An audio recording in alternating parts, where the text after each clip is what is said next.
It's true, bamboo bedding is dreamy to sleep on. That's why Quince aptly named their Bamboo Dream Quilt Set. Coming in 12 colors, you're absolutely going to love this quilt and 2 shams set. Starting at the softest of pinks and going all the way to a dark navy.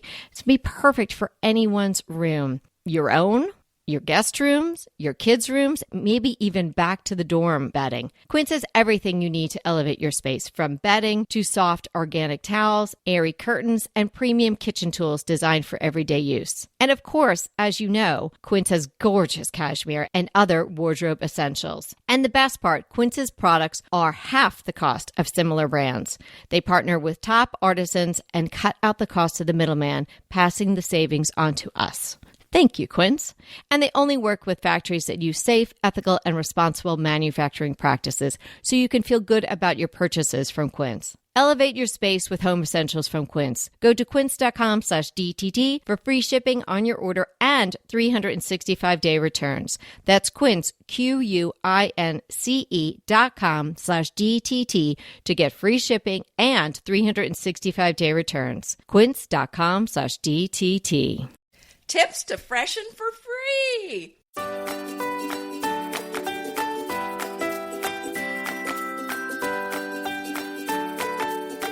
Hey everybody, I'm Kelly Wilkness here with Anita Joyce, and this is Decorating Tips and Tricks.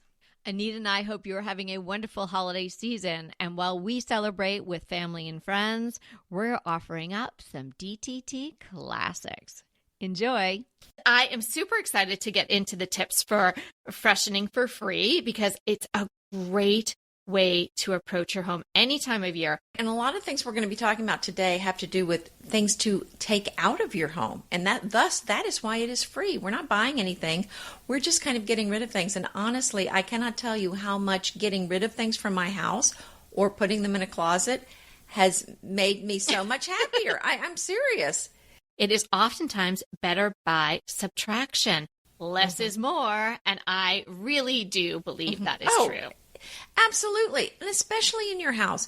When it's cluttered and you've got too much stuff in there, it just causes stress. You can't find things, and it's just an unpleasant experience opening closets where you have to slam the door shut, or it's not going to shut, or you're kind of having to lean against it and latch it. That's not the way to live. So that is not the way to live. We're going to free you from that today. And while I was preparing for this episode, Anita's words were popping back into my head. You know how she often says things like, sometimes you don't even see it, or you don't see it anymore because you're in your home. You're not really seeing what's there to be seen. So today is another one of those episodes where eyes wide open. Mm-hmm. And you can do it along with us. As we're talking to you, you can certainly do it right after you listen to the episode, or, think about it a little bit and make a plan. But you can act on this and you can make a difference in your home really within an hour. That's right. Are you ready to start? I can't wait. Yeah. Okay. Let's do it. So clear off your countertop in your kitchen. Okay. If you're in your kitchen, you probably have too much stuff on the counter. And you really just want some pretty things, some useful things, like, your mixer. Obviously, I think you're going to want that out there. But, there's probably a lot of other things that you don't need sitting out that just kind of end up being left there that just kind of cause clutter and just kind of cause stress. So clear off that counter. While you're there, clear off the top of those cabinets, too. Get all that stuff off. Oh, please stop. Yeah, please do it. But let's just go back to the mixer. Mixers are lovely, and particularly the KitchenAid one, and your favorite color. But if you're not a mixer, if you're mixing once a year, put your mixer away. Well, if you have room to put some of these, I have the KitchenAid mixer. It's massive. I don't have another place much to put it. So there's that too. But yeah, if you've got a place to put it, and you're not using it, then yeah, you can put it up. But just think about all that stuff that's sitting out on your counter. Are you really using them? So there's a few spices, like the salt and the olive oil. I kind of keep by the stove because I am using that every day. Right. And going above the cabinets, if you haven't heard us talk about that before, listen and hear it now. Those days are over. You don't need all that stuff up there. It's not doing you any favors. No, there was a time when that was the thing, but those days have gone. Yeah, it was something we all tried. Oh, yes, of course we did it. Everybody did it. So, if your roosters have left the building, then your baskets, and God forbid if there's fake ivy up there, you got to get that down. So press pause and go take that down right now. When we said fresh, we didn't mean mean, right? We just meant fresh, like clean fresh. That's I don't know. You're kind of borderline fresh today, young lady. I'm not sure where we're going. Okay. Everyone has too much stuff, whether it's dish towels to furniture. Everybody's got too many things. So think about that as you go room to room. And that's what you should really do with respect to your homework with regard to this episode. You should really go room to room because sometimes it might feel overwhelming to sort of try to take a mental inventory of everything you've got. So break it down or do it all in one weekend or do an hour here, an hour there. But take it room by room if you can and really look at the room with eyes wide open, with fresh eyes. See what is there. See that ottoman you need to walk around all the time. See that stack of old magazines that are just sitting there dog-eared and, for the next go through so you can pull out what you want. Do it now or donate them. Get rid of the things that are laying around that are sort of broken and that you were going to fix. And that could be a chair or that could be, I don't know, a key ring or something like that. It could be small things, big things, but that stuff piles up. If you're not going to get to it or the thing didn't cost that much or you're not even sure if you can fix it right, move it on out. Yeah, and Kelly, I just cannot agree with you enough on the room by room. And that's called chunking.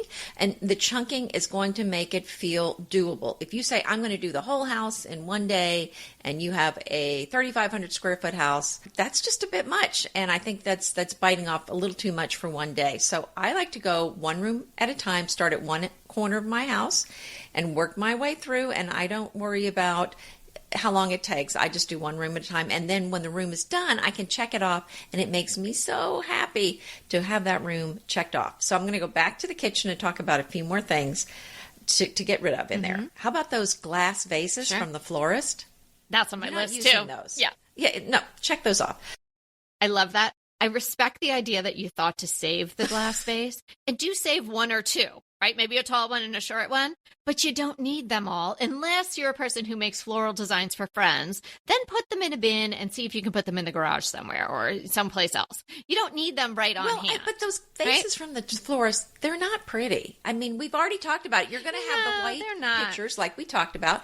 Use those as your vases. You can display them when they're empty, but I just don't like those things that come from the florist. I think they're ugly.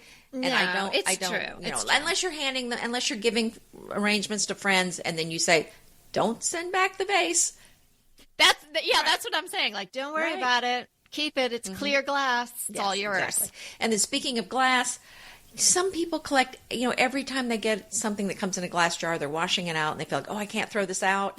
But, you don't need all those pickle jars. And, unless you're going to be canning, but then you need new lids anyway.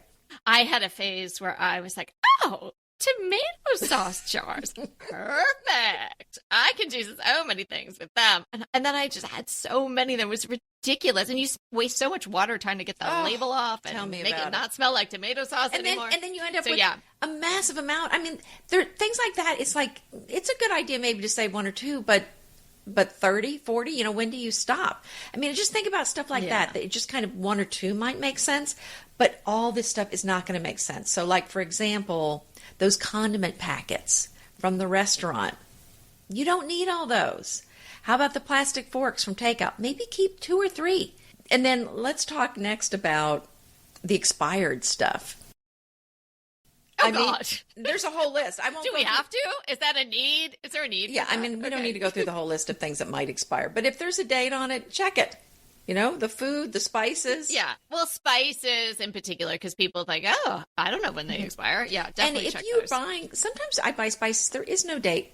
So then you can I write on a purchase date. Aren't you efficient? So you have to know if it's your handwriting. It's not the Best Buy, but it's the purchase date. So you don't want to keep them too long after that. Then the clock's ticking, baby. Oh yeah, get rolling. Use that tarragon. All righty. Are we still in the kitchen? Can I move on? Okay, just one more thing. The extra mugs. Sure. I've got to think about that. There's so many ugly mugs out there. You don't need 50 mugs. Just pick a couple. Just pick your favorites. Yeah. Like 3, a person. Everyone can have maybe 3, and that's it. Yeah. Or 1. Yes, or 1. Yes, because I think I said, I put the box of mugs by the door to get rid of, and my whole family was like, that's my favorite mug. It wasn't their favorite mug, but they said it was. Hey, we'll be right back with the rest of the show, but keep listening so we can continue bringing you DTT. So have you tried Dupe yet? If you haven't, come on, dupe.com. It is going to be your new shopping best friend. And it's not just for furniture. I know I've shared with you about my coffee table dupe, but you can save money with Dupe on fashion, shoes, jewelry, and more. I just used Dupe to find an absolute perfect twin of this t-shirt that I wanted. It was an $80 t-shirt. I was not going to pay $80 for a t-shirt. Dupe helped me find the twin, like maybe the exact same shirt. Find something you love, and then you can find replicas, twins, and maybe the exact thing for so much less. Give Dupe a try today. It is really so easy to use. You just type dupe.com / before any product URL in your browser, and voila! It instantly finds you less expensive alternatives. They even have an app and a browser extension you can download. No account is required. No sign up is required. It is completely free. I know, can you believe it? But it is completely free to use. Stop wasting money on brand names and start saving with dupe.com today. Okay, this is very broad because it could be in any place. Okay, and it's kind of fresh, maybe. All right. Don't anyone be offended. But the scrolly metal stuff that you might have picked up in the TJ Maxx aisle quite some time ago. Scrolly metal stuff, and you know what I'm talking about from TJ Maxx. Often it was in the form of maybe a candlestick or a set of candlesticks or 3 candlesticks or maybe a mirror or just a scrolly metal wall hangings. If you've got them, if they're out somewhere, take a hard look. If you've got them stored away thinking someday that will come back, it's not going to, I'm telling you now. Right? That is not a piece of vintage that is going to get better with time. The fake faux patina that it may or may not have, or the oil rub bronze coloration, that's not going to come like rolling back into town at any time soon, or probably ever in your lifetime. So it is safe to let it go. Yes. I mean, if you really love the candlestick, I guess maybe you could spray paint it a different color, but it's still going to have that telltale scrolly stuff of, I don't know, what do you think, 10 years, 7 years, maybe even 15 years ago, maybe more if you got on that trend really early. Circa 2010, yeah, maybe. Yeah, such a proliferation of that stuff because obviously it's cheap. It's probably easy to ship to the TJ Maxx's and, the stores of that like, or maybe you even spent a lot of money on it when it first came out. It was definitely a look. But it's no longer something that is really going to have your home have a fresh look. So it's time to say bye. How about the old dried flowers where they've lost the color? Or the potpourri with no smell anymore? No, the potpourri with no smell. Who's tested their potpourri? Everybody. Everyone's like, this is still smell. We got a little lavender out of it, maybe. I don't know. Bit. Swirl it. Yes. Put it in the dryer. There you go. Yeah. Or old silk flowers. Yeah. Yeah. And, we're not talking about a Diane James that you may have spent a lot of money on. No. I'm talking about that arrangement you did yourself 10 years ago that now you don't really even like. And you took them out and you put them in the back of your closet because you thought, I'm going to use those later. And I don't think you are.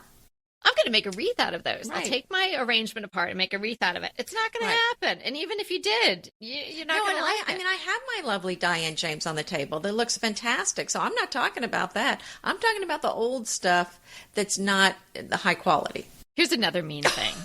You really are being mean today. Okay, go ahead. Well, I think I'm doing everyone a favor. I think this is a public service that we're doing today. Take a hard look at the kid stuff that you may have in your house. Because chances are your kids they grow up, right? Most kids do. And they don't want to play with those things anymore. But you're holding on to them because maybe you think they're going to play with them, or if it was their favorite, or maybe for your own self, your own sentimentality is coming into play there. And I get that.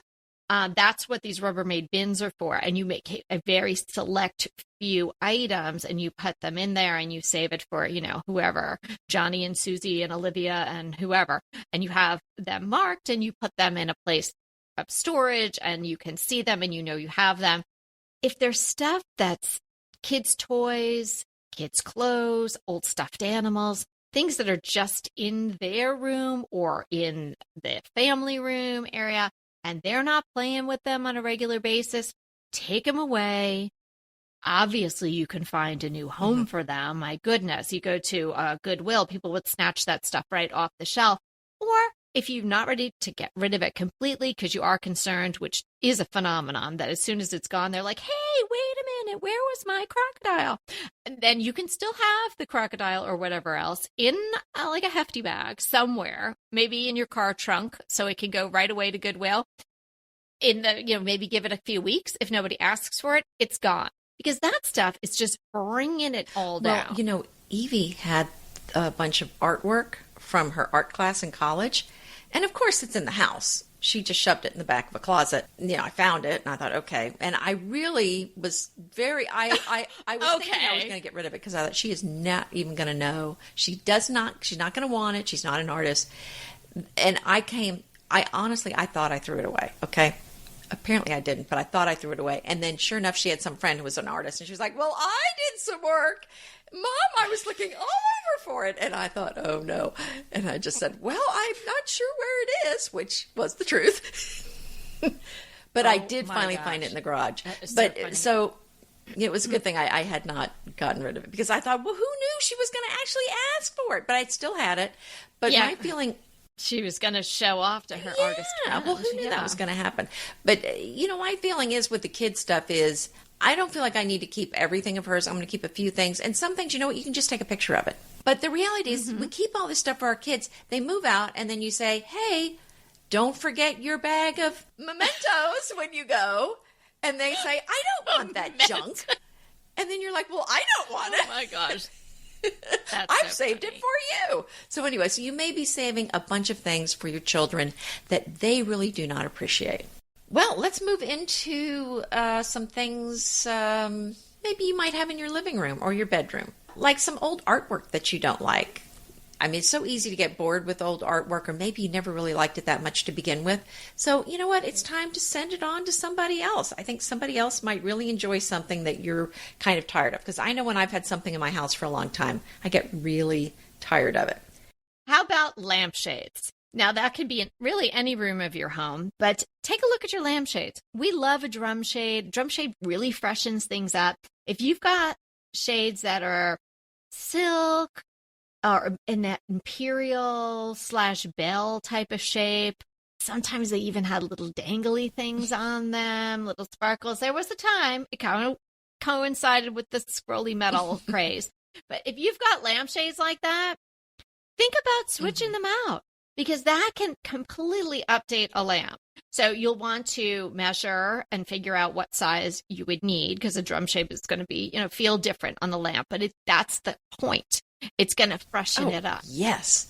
A new, fresh lampshade, although that requires money. But that is going to really freshen up an old lamp, changing out that old frumpy lampshade if you have one. It's just going to be a night and day difference. Okay, so here's some things I'm thinking you might want to go ahead and get rid of. Old cards that you're not really going to send. I have a stack of them that I really do need to move them on to somebody else or throw them away. Extra fabric. I mean, unless you're a big sewer, probably not going to. I've gotten rid of a lot of fabric. But, you can probably find somebody who quilts or somebody who might like that extra fabric. Old craft supplies, unless you're a big crafter. I found myself with a lot of craft supplies, and I don't really like to craft. So I finally gave those to somebody who did like to craft. And old candles. They're like half burned down and, they weren't really that nice to begin with. I mean, really nice ones, you're going to keep even if they're half burned. But, you just... Well, really nice ones, you're probably just going to keep burning. Right. You're going to go the 60 hours or whatever it is. But, the ones that are, like, a bad color or they smell like, I don't know, watermelon, cotton candy or something like that someone maybe gave you, And then sometimes when they sit out, then they get that dust on top of them and the burn thing. That is so bad. So if you've got them in a cupboard, get rid of them, because you know what? Life is too short to burn icky smelling candles.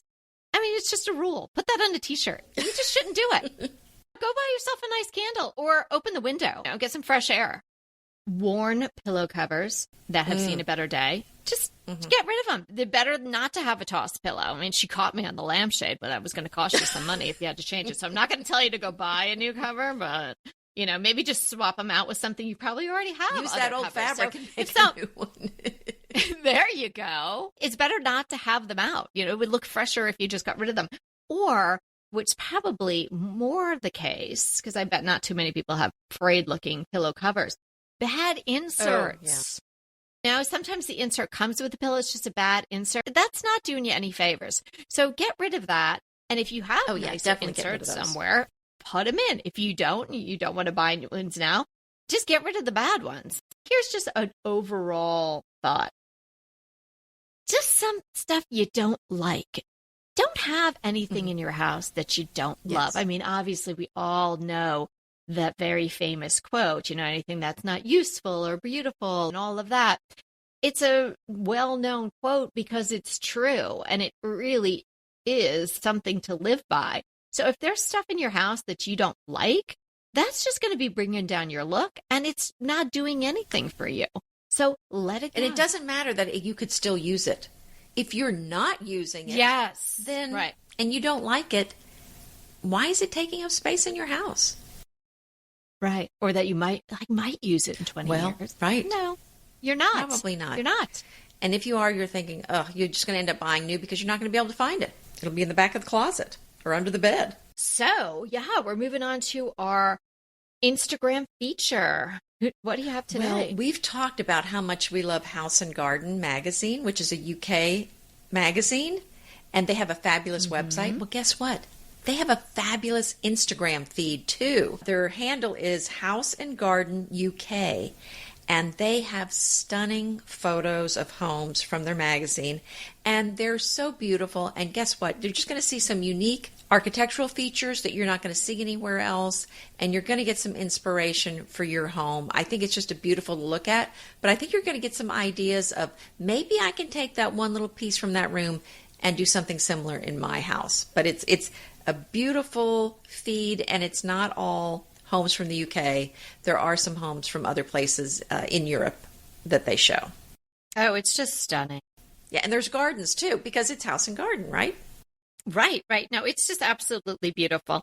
I like to just find or be told or recommended an account, and then just kind of I'll use that almost like a relaxing time to sit down and go through, instead of like scrolling through the feed where you're bouncing around to all different people. I'll just pick one account. That's why I love that we're doing this now. Pick one and really go through it slowly and get the vibe. And then I sometimes screenshot the images that I really love so I can just take a closer look later on. Or if they're referencing something in their description, you can screenshot it, and so then you can remember later on. So it's so simple. You can do it all on your phone. It's really nice to have that in your hand. It's like having a little magazine in your hand all the time. Yes, and some of these accounts, they're just so stunning and so fun, and they transport you someplace else, which I love. Right. Everybody sort of says this about it. You fall down someone's rabbit hole, and that is so what it is for me. I feel like, oh my gosh, and now I'm loving this, and I want to move to Denmark or wherever, whatever I'm looking at. And so it's super fun. So hopefully everybody's enjoying this, and if anybody has Instagram accounts that they are really enjoying, shoot us an email, and we'll check them out, and maybe we'll feature them as well. So our crushes today, I'm excited about my crush. It is an interview with someone a lot of you already know about and a lot of you really enjoy. It's a really great interview with Monty Don, the British gardener who is world renowned. Everybody seems to know Monty, certainly on both sides of the pond and elsewhere. And he is interviewed by another great American gardener. It's on the Joe Gardener podcast. So I'll put the link to that in the show notes. Oh, wonderful. My crush, I don't have yet, but I am going to get it. They do such quality work. I know it's going to be good. And that is a new book from Fortnum and Mason, and it's called Time for Tea. It talks about how you do tea, how you brew it. It's got recipes in it. It talks about the different types of tea, and the recipes are always just spot on. So I'm very excited about getting this. It's going to be wonderful. And their photos are always beautiful. Super. We have a question today, and I think this is a really great question because I bet a lot of people think about this. Anita, I know that you have some thoughts about this. How old does something have to be considered vintage? And how old does something have to be considered antique? Well, vintage things tend to be 20 years or older, and antiques are 100 years or older. So those are the two categories. So if it's more than 20 years old but less than 100, we're going to call it vintage. And if it's more than 100, then we're going to call it antique. Gotcha. Okay. But yeah, I think that those terms are kind of used loosely. Yes. I think that's really a good general rule to have in your head. It may play into what you would be either asked or what you would be willing to pay for something, right? If it was vintage as opposed to antique, obviously if something's much older, it may have more value. I don't know. It really is so particularized to the item, but I think that's, in a general sense, really good thing to have in your mind if you are a vintage and antique shopper. Well, if you're selling on Etsy and you're calling it vintage, it has to be at least 20 years old. But otherwise, I wouldn't, I think it's just kind of a general term for something older. Well, today was so much fun. Remember, we are here to inspire you to create a beautiful home. Until next time. Want to talk to us? Well, we really want to talk to you. So let's schedule a design consult. Anita and I are here to give you individualized, actionable advice on how to create the beautiful home you want and deserve.